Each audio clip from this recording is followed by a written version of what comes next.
ចាជំរាបសួរអតិថិជនជាទីគោរពស្រឡាញ់ចានេះសូមមកបង្ហាញនៅឡាបូសម្រាប់លាងចានឆ្នាំងមួយឈុតចែកជូនអ៊ំពូមីងទស្សនាចាខាងលើរបស់ឡាបូនេះគឺយើង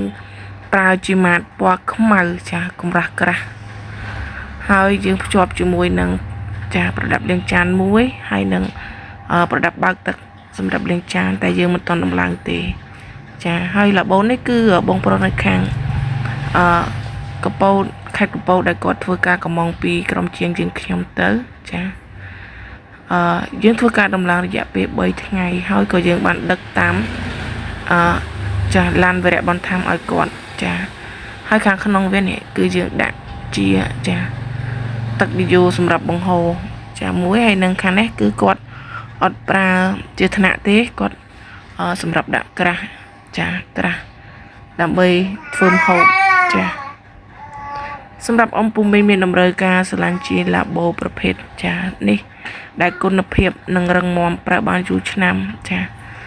អត់ហើពណ៌តាណាទេញោមបងប្អូនហើយក៏អត់ច្រាស់ដែរចាយើងប្រើជាកញ្ចក់5លេចាបងប្អូនមានចំណាប់អារម្មណ៍អាចតាក់ទងមកក្រុមជាងកាត់កញ្ចក់យើងខ្ញុំនឹងដំឡើងជូនរយៈពេល3ថ្ងៃចា free ដឹកសម្រាប់នៅភ្នំពេញអរគុណ